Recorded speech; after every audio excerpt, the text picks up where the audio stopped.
people are just used to having to fight for every second of attention they get. And so we get some of these high maintenance folks, even more, like something's always wrong with them type people, and they're always fighting for attention. It's like, I'll just see you every week until you ask me why you're here. And then we'll go back to a regular schedule, right?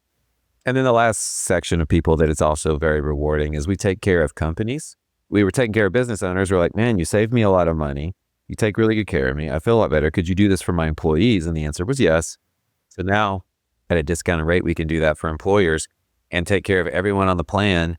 Welcome to The Functional Edge. I'm Dr. Julia Ward, and this is where science meets real-world strategies for living healthier, sharper, and stronger. From uncovering hidden environmental toxins to unlocking peak performance and mental clarity, we cover it all. Ready to take control of your health and thrive? Let's dive in. Welcome to the Functional Edge podcast. I'm your host, Dr. Julia Ward, Medical Director and founder of Balanced Body Functional Medicine. Today, we're honored to welcome Dr. Clint Carter to our show. In this episode, Dr. Carter will be sharing insights on the direct primary care, or DPC model, and how it restores the doctor-patient relationship, improves health outcomes, and creates a more sustainable path for both patients and providers. He'll also dive into some important topics like provider burnout, pricing transparency, and integration of AI in clinical care. So stay tuned for an engaging conversation that promises to empower and inspire your path to wellness. So welcome. Thank you. This is fun. All right. Well, let's just sort of jump right in and, kind of start with, so what is this direct to patient model, or this DPC? Yeah. So DPC, I started doing membership-based medicine in 2015, 2016. And at that time, the term direct primary care, or DPC, didn't exist. And I kind of wish I'd have had a bigger hand in what they called what we do, because that's a terrible name. Nobody knows what that means. But it is an accurate description of what happens. It is direct primary care. Now, that being said, there is direct specialty care coming around the corner as well. But the majority of what we're talking about here is a patient. Typically, my patient journey, and this may be jumping ahead, but typically my patient's journey is they go to their doctor, they wait for a long time, they get back to the room, they wait a little longer, the doctor comes in, he's got 8-10 minutes with the patient, can only get so much history, can only give so much advice, usually prescribes stuff they don't want, says eat better, exercise more, come back, see me in a year. And in the end, they don't find that there was much value to that visit. Obviously, there are some really awesome doctors doing the best they can in an insurance model where they are having to just see lots of people to pay the bills. It's not about the caliber of the physician so much as it really is the business model that allows me to spend an hour with my patients and all that stuff. So that's the big picture, is my patients pay me a monthly or annual membership fee. And then after that, they have 24/7 access to me and my team. They have hour-long visits, no waiting room, and continuous virtual conversations so that we can just kind of be their co-pilot and they get to be in charge of their healthcare. That sounds so much better. And on which I could say it's very complicated and super hard and only I can do it, but it's the right way. Obviously, it's better for everybody. Doctors, providers, nurses, front office staff, patients, everybody's happier. Right. But this doesn't necessarily fit with, or does it? Does insurance fit into this? No. So let me be clear. I like to throw around the term concierge because I think people kind of get they understand a little more what that means, maybe. But so there's two legally defined business models. There's one where it's direct primary care. There's no insurance involved. So you can have insurance. I recommend that you do for appendicitis, cancer, surgery. But I think you should use your insurance like insurance. Right. Not like excess. Then there's the model that's technically it's called concierge, because it was first, because jumping all the way out of insurance was scary. And what they do is they take your insurance, they bill your insurance, but they charge you a membership above and beyond that for extra access. You get the doctor's phone number, all that stuff. It's kind of a hybrid model. It's not as good, but for doctors that have to pay their bills, it was scary, I'm sure, to get rid of insurance altogether. Right. Can you share a little bit about your personal story of burnout and I love it, man. Gosh. So, I graduated med school in 2004, residency in 2007. I was out interviewing for jobs in clinics, and I was like, doctors look miserable, patients look miserable, staff looks miserable. I don't think I want to work here. So then I decided, well, I'm going to go be an ER doc.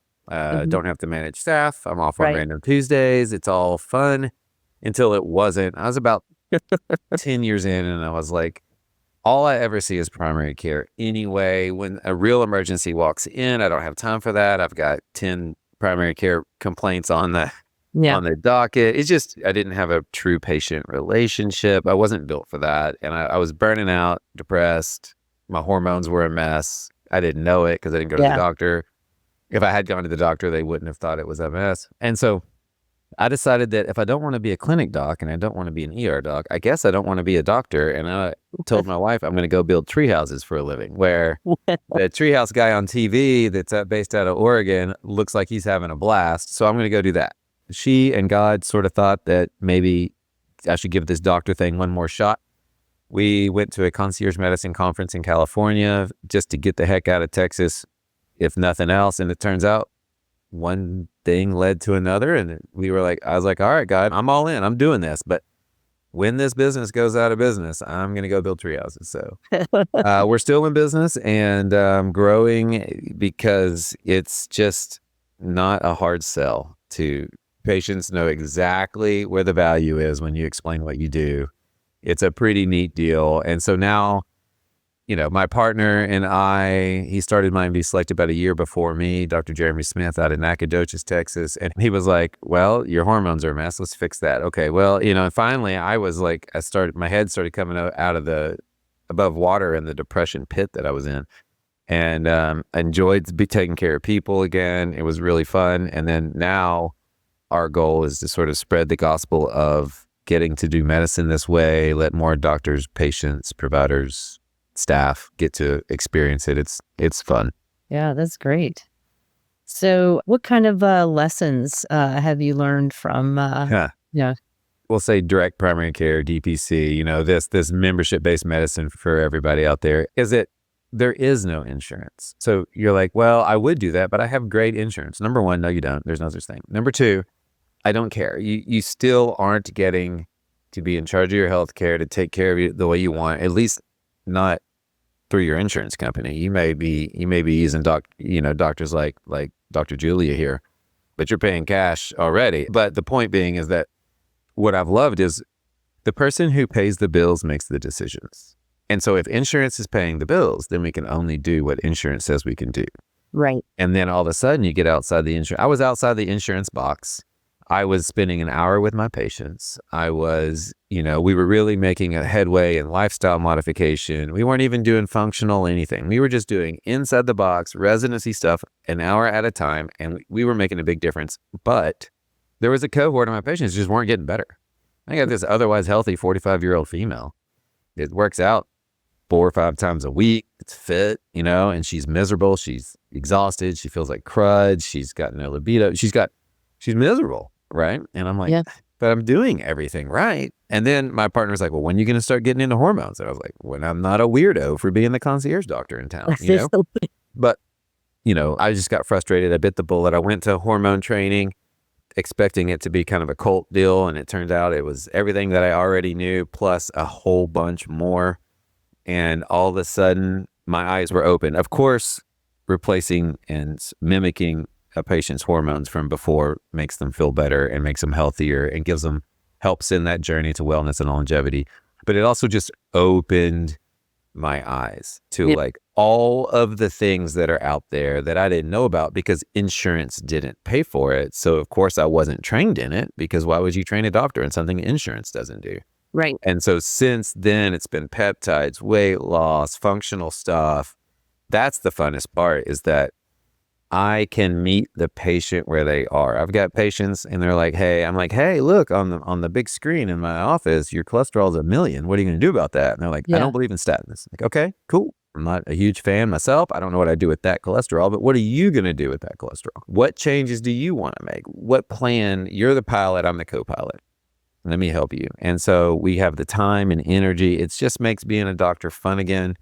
I say it's a lot like if your uncle was a doctor, you'd get that time and attention, except that you would probably never go to their office and look at your labs. You would just call him when you were sick, but it's still really fun. Yeah, it is really fun. I think it's medicine kind of thinking outside the box. Way outside the box. Yeah. When I give talks at times, like one of my end slides is like, I was stuck in the box. Now I'm like, what box? Right. The patient defines the box. Yeah. And it truly, I feel like technology is moving faster, way faster than insurance could ever hope to keep up. Oh, yeah. There are just new tools and therapies out there that are can really bring a lot of relief, and not to mention all the other stuff that I didn't even learn about. I was in medical school over 30 years ago, and we didn't learn about things like mold or Lyme or bioidentical hormones or gut detox. Like that just wasn't in the realm of. Well, 20 years ago or whatever it was when I was in school, if we talked about it, it was a punchline in a joke. Oh, yeah. Bioidentical hormones, those weirdos, those Lyme people. Okay. Yeah. It's so much easier to discount what you don't know. Oh, yeah. And I think the data suggests that the amount of information in the medical field that's coming out through research and everything, the amount of stuff that your doctor would need to know to be up to date doubles every 5 years. So it can't be done. I mean, we're talking functional. We're going this way. We're going that way. We got what Big Pharma's doing and their own little niche of hell and all of the things in between. And it's just insurance not only couldn't keep up, they kind of don't want to, because a lot of that stuff costs a lot of money. Correct. And that's not good for business. Correct. Yeah, because they make money when we're sick. Yeah. They're making money off of procedures, off of treatments that are, being charged. So. Yeah, and they make money when they can just say, no, we don't cover that. Mm-hmm. We'll keep your premium. Yeah. No. Yeah.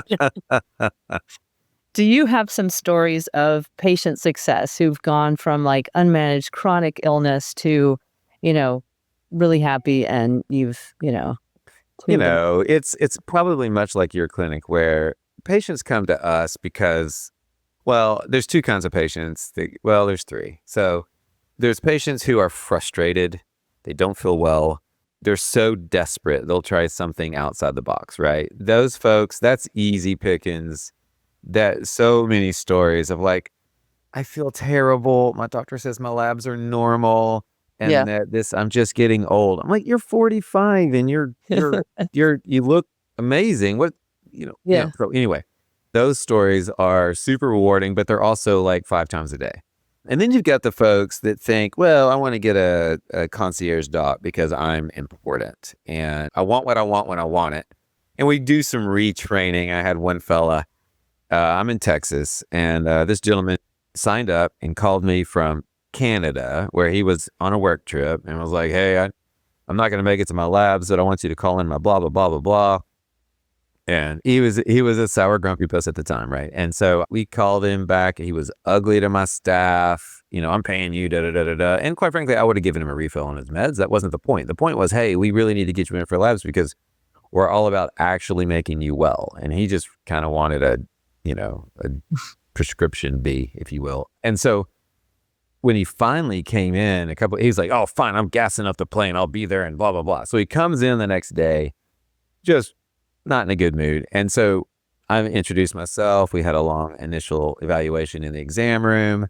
And then I said, hey, now we're going to walk back to my office. We're going to get your labs on the big screen. We're going to do all this. But first, on the way, I'm going to introduce you to my staff. I'm going to show you some people you need to apologize to. And he was like, I was like, tell me you did not fly from Canada to Tyler, Texas just for this visit, first of all, because I can see you anytime. That's what I do. And he was like, no, I was coming back anyway, but da-da-da. He apologized. He was a big boy. He went back, and he is one of our greatest success. He and his wife are one of our greatest success stories. He's so happy. I keep that old, when you first get a patient, you take a picture of them, zip in the EMR, like, oh yeah, that's Mr. Smith. I love that picture because he just looks like a big, grumpy, overweight, I'm big, I'm more important than you, dude, in that picture. And he is fit and healthy and happy and fun and grateful. He's living his best life. His wife is living her best life. We could not have a better spokesperson for our Wow. practice than just what it takes. People are just used to having to fight for every second of attention they get. And so we get some of these high maintenance folks, even more, like something's always wrong with them type people, and they're always fighting for attention. It's like, I'll just see you every week until you ask me why you're here. And then we'll Yeah. go back to a regular schedule, right? And then the last section of people that it's also very rewarding is we take care of companies. We were taking care of business owners. We're like, man, you saved me a lot of money. You take really good care of me. I feel a lot better. Could you do this for my employees? And the answer was yes. So now at a discounted rate, we can do that for employers and take care of everyone on the plan. And those folks were likely, depending on the industry they're in, were likely not taking care of themselves. Were likely didn't really believe in doctors, didn't really spend money on healthcare, probably had a lot of bad habits. And so those are super rewarding because now they're full concierge patients with all of the perks and benefits. Their boss looks good because he's giving them such a good benefit, and he's saving money on his insurance, and they're feeling well and grateful, and it kind of everybody wins but the insurance company. And anytime that's the case, that's pretty rewarding. That's great. That's great.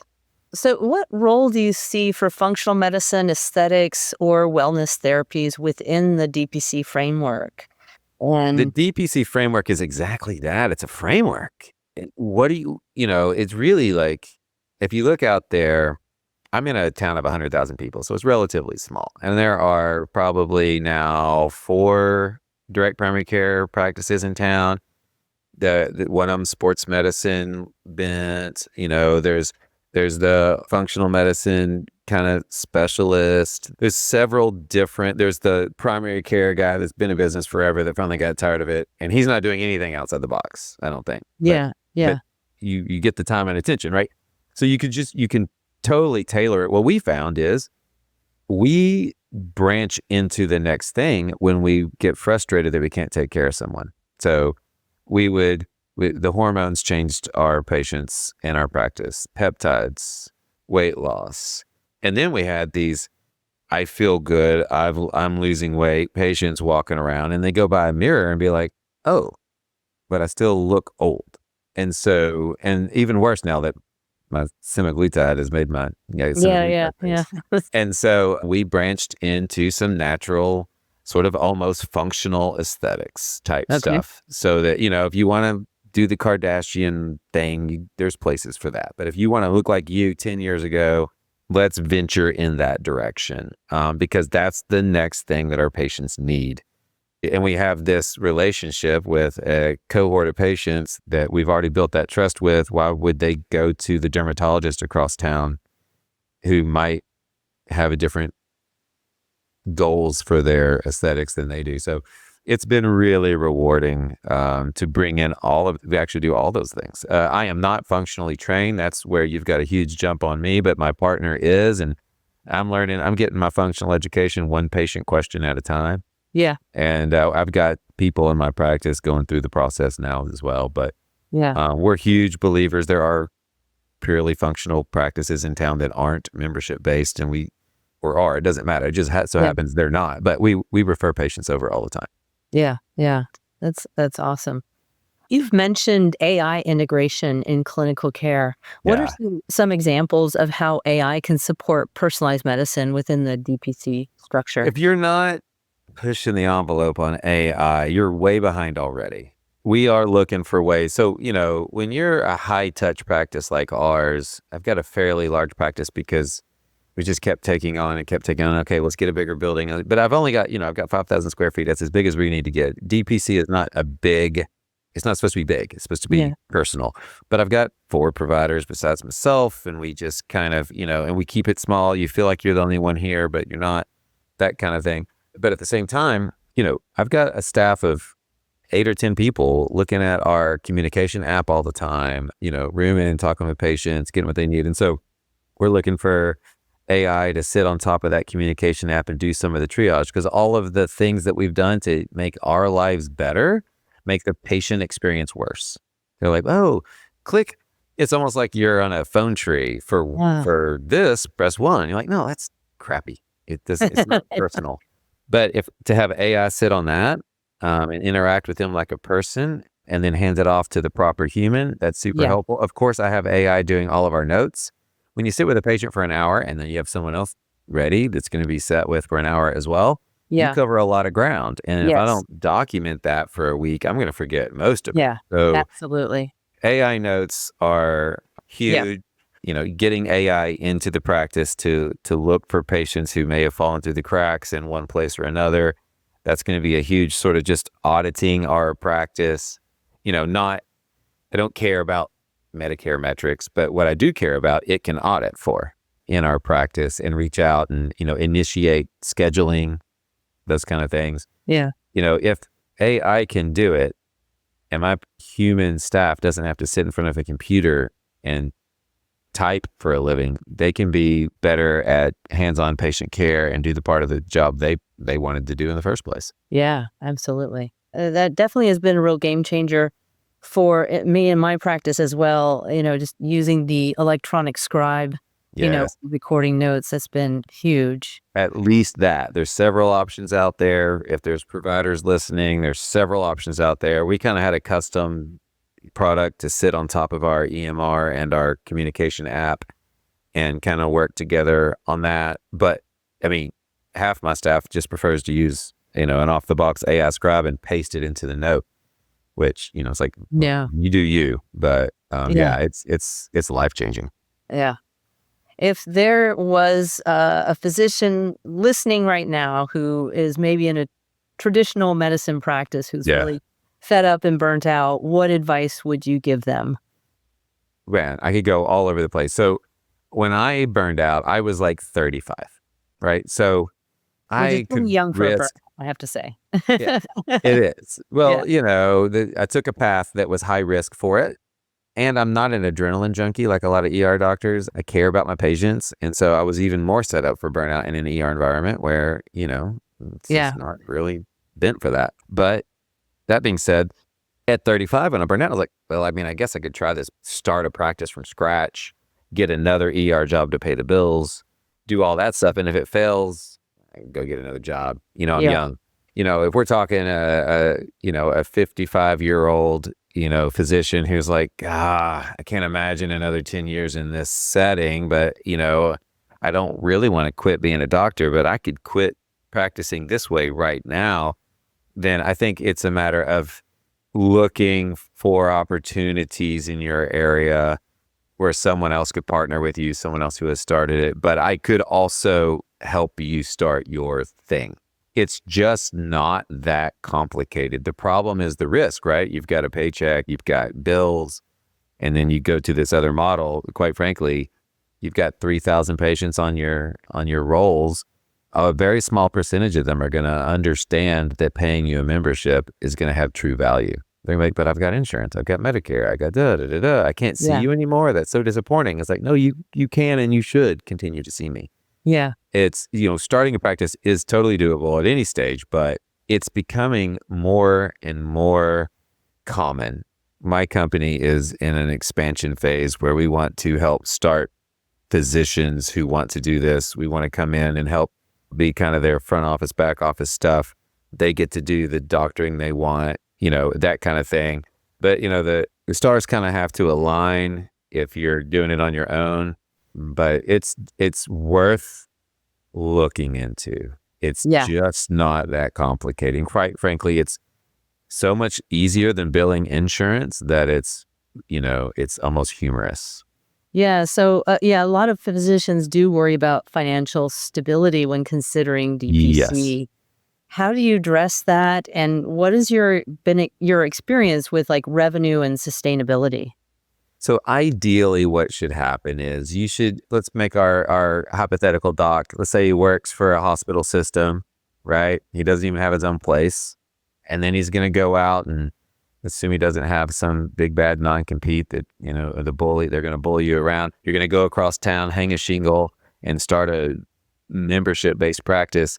What if they don't come? What if, how am I going to cover my bills? So in the sort of the consulting side of what we do, I'm working on getting loans for the first, months of a practice just to keep them going so that we can take some of that risk off the table. And Yeah. then what you're probably going to see is something if you're got a good relationship with your patients and you have a decent number of patients, something in the range of 10% of your patients are going to get it and want to follow you. And if you've got 300 patients when you start, you're kind of golden. That's about what it takes to run a practice with you and a 1 or 2 people staff and a, reasonable rent. Okay. Okay. And then you grow it from there. You get, then there's the late, people that are like, oh, it does work. Oh, I should do that. So that, you get it coming around. And then the other thing that we do is small businesses that are struggling to offer anything to their employees that looks like a real benefit in the healthcare side of things. That really can help sustain growth and minimize risk if you can get 1 or 2 of those kind of when you start as well. Certainly kind of thing I'd be happy to talk to folks about. Great. And what role does pricing transparency play in the success of your clinics, and how does that influence patient trust? So transparency is one of our core values here. We have my business is called MyMD Select. And so our core values spell out the word select, and T is just thriving with transparency. Transparency is sort of the creme de la creme, right? If you go to your doctor and you need anything done, you ask, how much does it cost? They say, I don't know. We'll just run your insurance and see. Yeah. Yeah. In no other part of your life is that how that works. When you're a member with us, you have a transparent monthly or annual membership, low fee. And then if anytime you do anything after that with us, you get our pricing. So blood count costs me $5. CBC is going to cost you $5. You want stitches? Well, my suture kit and lidocaine and all that adds up to about $45. So it's going to cost you $45 to replace my supplies. Let's go. You've already paid for my time. Yeah. So that's not an issue. The insurance world sort of beats you down for time and complexity. And what we're talking about here is just supplies. Let's just get you what you need. After hours calls are free, visits are free, all of that. You've already paid for our time. It's a really simple model, and patients totally get it, understand it. Even my supplements here are minimally marked up, mostly just for, hidden supply costs, things that go out of date and stuff. I'm not in here trying to make money on you with all my supplements. You've already paid me for my time. I'm looking to get supplements in the office that I can trust, that you can trust, because getting past the marketing out there on Amazon or wherever is really, really, really hard. We do mark up some of that stuff. And then aesthetics, some of that stuff, that's extra. And everybody understands that. But the pricing transparency is where it starts. And then also it's like motive transparency. Like, I just want you to be healthier. I'm your co-pilot. I'm only going to give you advice that I think would benefit you. And then you're the decision maker. So even our motives and our communications are transparent with the patients and with the staff. The core values go both ways, right? It's staff facing and patient facing. Yeah. What systems or technologies have you found most helpful in streamlining your practice so that you can focus more on patient care and less on admin? Yeah. I mean, in the direct primary care space, in this movement, if you will, there's some big players that help. There's some up and coming other, there's a few electronic medical records that are sort of geared that way. There's a few patient communication apps. At first it was like, here's my cell phone. And then it became, well, it would be nice if they could communicate with me in a way where I could be off one day and someone else could cover that call. So we just use all of our communication through this app. And there's a few of those. And then there's the membership billing system thing, right? So there's really 3 big parts. Your listeners probably are starting to drool in boredom over that. other than to know that there are several big players that all work together. So I put one name in the patient payer membership thing, and it populates information into the communication app and into the medical records, and we can pass information back and forth, and everything's documented and quick and easy, and there's apps to jump between the apps. And tech makes this so much better. And then so many people are so busy going to the doctor, the reason they don't go is they don't have time. And I'm like, well, how about you already drew your labs? Why don't I give you a call and we'll have a 30-minute conversation, which is a super long doctor visit, but you can do it while you're on the road to Dallas, Right. I'm sure this is true, but do you think that this DPC model can really restore the original purpose of medicine, the relationship between doctor and patient? It's so great. I keep saying the same thing a different way, but sitting with your patient for an hour, you get way past how you doing fine. Yeah. I do a lot more mental health than I thought I would be doing. We spend a not insignificant part of our visit getting caught up on their lives because it matters.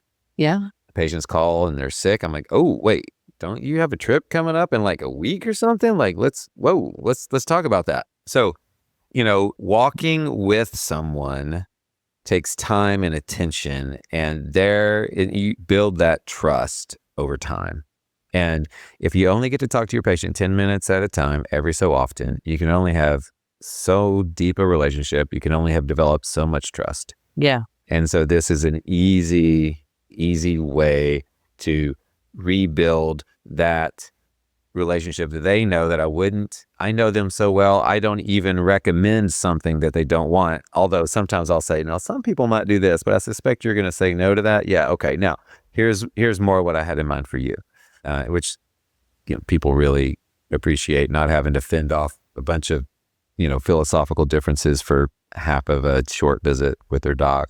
Awesome. Well, if the current healthcare system were to adopt aspects of DPC more widely, what changes would you hope to see, and what do you fear might be lost in translation? It's highly unlikely the big systems would do it right. But the point of a disruptive industry like this is to point to the mainstream that there's a better way.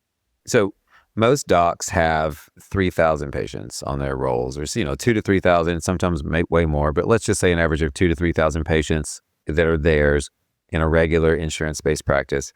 Well, that's 300 to 500 in a direct primary care setting. You can only take care of so many people this way at once. Yeah. And so if every doc in the country suddenly became direct primary care, there would be a 10 to 1 doc shortage. So, Right. Or provider shortage, period. Provider shortage, yeah. So where we do see that I want more and more and more direct primary care because it's right, but also by showing the industry that it can be done better is making small changes. The doctors and nurses at these clinics are more available than they were 10 years ago. The big EMRs all have patient communication parts to them now because they're having to keep up with the demands of better quality care. Would they be able to go to a membership model, and insurance being what it is? It's not like there's some big insurance conspiracy.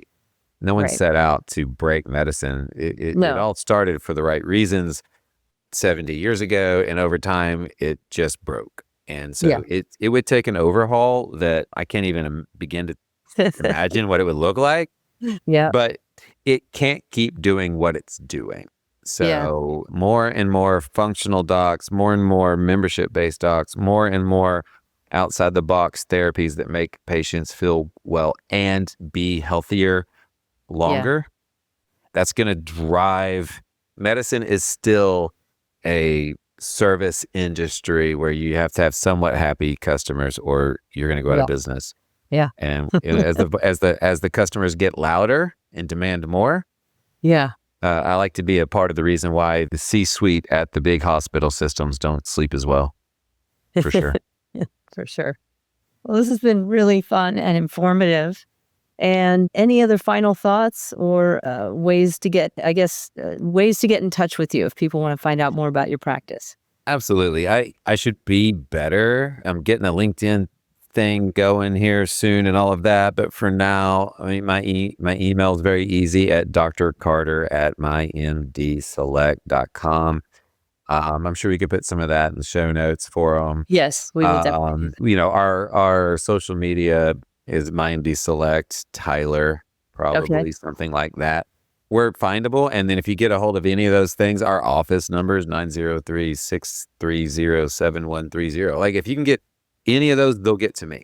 Because I so want to help people, either patients, providers, other folks, get hooked into a system where they feel heard. They can be in charge of their own health care. The providers get to have that relationship and the whole reason they got into medicine in the first place. Right. So, it's like a yeah. win-win for both. It's a doctors and win-win-win-win. patients. Yes. Yeah, absolutely. Well, thank you for joining me on The Functional Edge. I hope today's episode has given you fresh insights and practical tools to level up your life.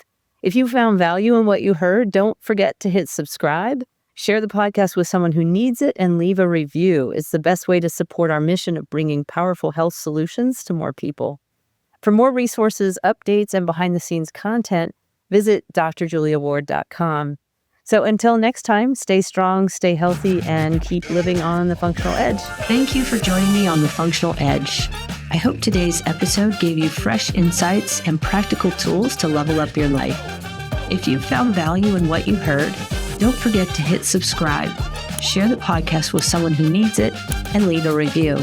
It's the best way to support our mission of bringing powerful health solutions to more people.